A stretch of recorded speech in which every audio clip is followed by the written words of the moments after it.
So let's start working through our homework problem. We have a bar. It's got a weight of 2.6 newtons, 0.850 meters long, and it has a resistance of 10 ohms. This is set in the vertical direction, so everything is upright. The bar is in a magnetic field which points into the page.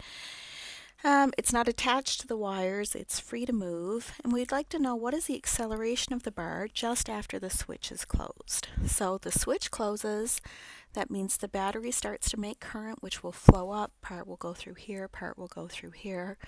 When we have current in this wire, it's going to feel a magnetic force. It's also going to feel a weight force. We know what that one is.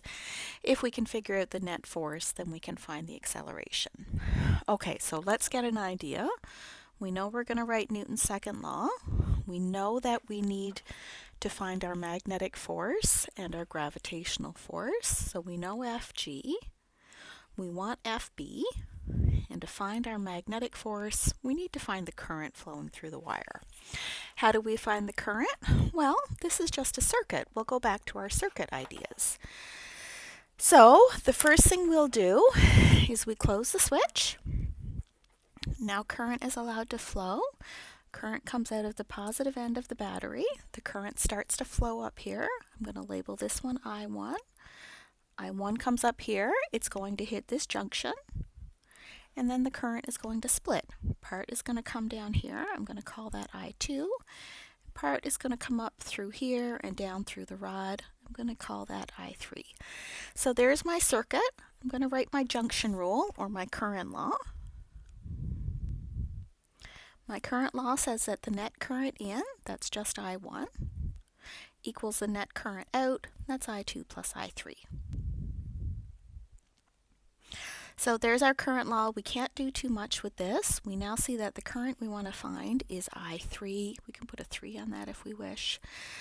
After we write our current rule, we know that we need to use our loop rules. So let's identify two loops and write our loop rules. Let's start with loop 1. I'll call that the lower loop. I'm going to choose to come around my loop in this direction so that my loop direction matches my current direction. Call that loop 1, and now I'll write my loop rule for loop 1. As I come around my loop, I have a potential increase across my battery. That's 120 volts. I get a potential decrease across my resistor, so that's 25 ohms times I1. I get a potential decrease across my 10 ohm resistor, minus 10 I2. That's my net, so that has to equal 0. Okay, this is not enough to solve my entire problem.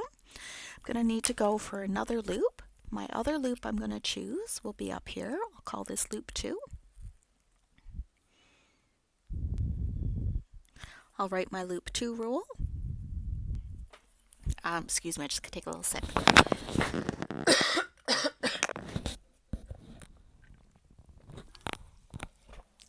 As I write my loop 2 rule, I'll come around my loop.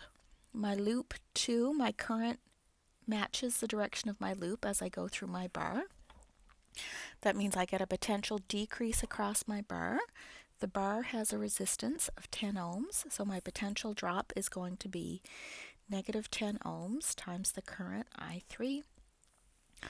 Then I come down to my 10 ohm resistor. I see that my loop is going in this direction. My current is going in this direction. That's the opposite direction. So I get a potential increase across this resistor, plus 10 times I2.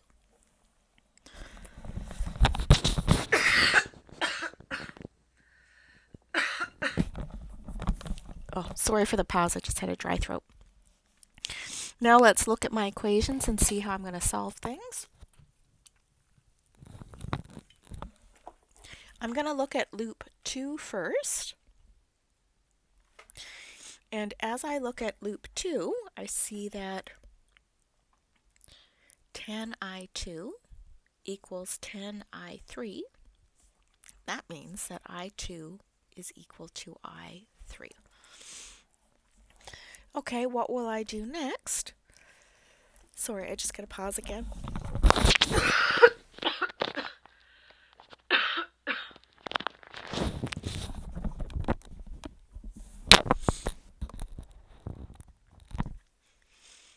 So next I'm going to come back to my current law and I'm going to put in this piece of information. So I1 equals I2 plus I3, but I2 and I3 are the same thing. So I've got I2 plus I2 equals 2I2. So now I have a relationship between current 1 and I2. It makes sense that these currents are the same because they have the same resistance in that branch. Now I'm going to come back to loop 1 and see what I can figure out from loop 1. So 120 minus 25 times I1, except that's 2 times I2, minus 10I2 equals 0. This I can solve for I2.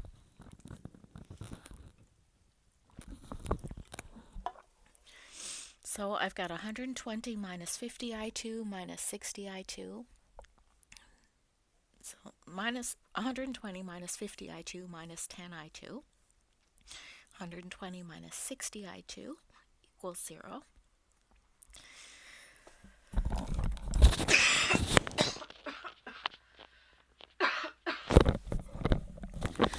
So I can solve for my I2 here. That's going to be 120 volts divided by 60 ohms to give us 2 amps. From down here, we know that I2 is equal to I3, so I3 is also equal to 2 amps. We could also find our I1. We're not really very interested in it, so I don't think we're going to bother. Okay, now we're ready to figure out our magnetic force on the loop because we know the current through the bar.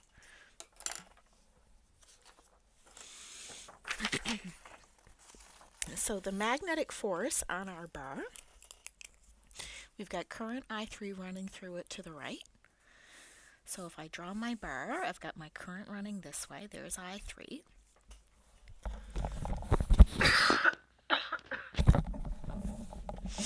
It's sitting in a magnetic field that points into the page. So to find the direction of my magnetic force, my thumb goes with my current. My index finger is my magnetic field. My extended middle finger is my magnetic force. The magnetic force points up. To find the magnitude of my magnetic force, I know that FB is equal to the current through the rod, I3, times the length of the rod, times the magnetic field it's sitting in, times the sine of the angle between the length and the magnetic field, which is 90 degrees. I3 is my 2 amps. The length of the rod is 0.850 meters.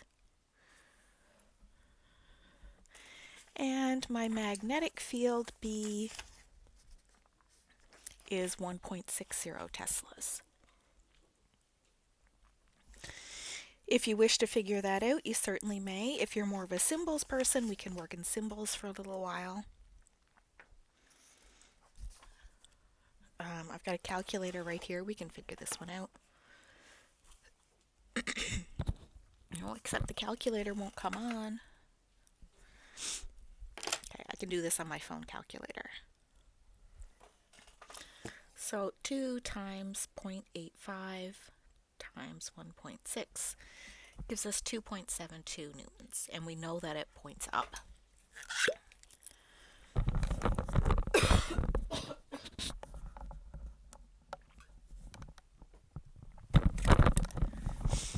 Okay, so now we have the magnetic force. Let's keep going and see about solving the problem. We're going to apply Newton's law, which means that the net force in the y direction is mass times acceleration in the y. The other force on the bar is the gravity force, or the weight, that points down.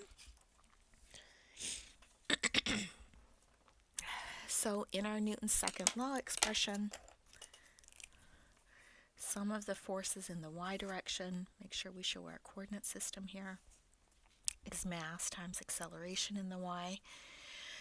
In the y direction, we've got the magnetic force up, we've got the weight force down, that equals mass times acceleration in the y. The acceleration is the thing that we are trying to find. So let's see where we're going to go with this. Our magnetic force, we figured out, that's 2.72 newtons.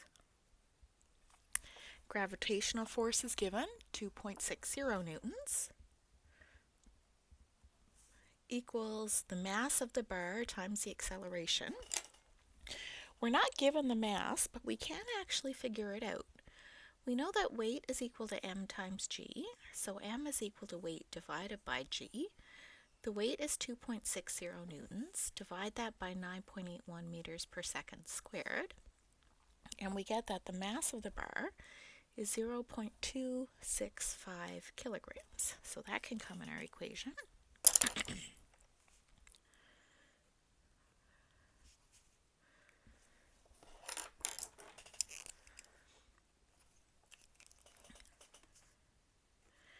Times AY. Now we can solve for our AY. 2.72 newtons minus 2.60 newtons divided by 0.265 kilograms. Our acceleration then has a magnitude of 0.453 meters per second squared. It's positive, so it points up, so we'll say it's in the plus j direction. So there's the acceleration of that bar as soon as we turn on the current.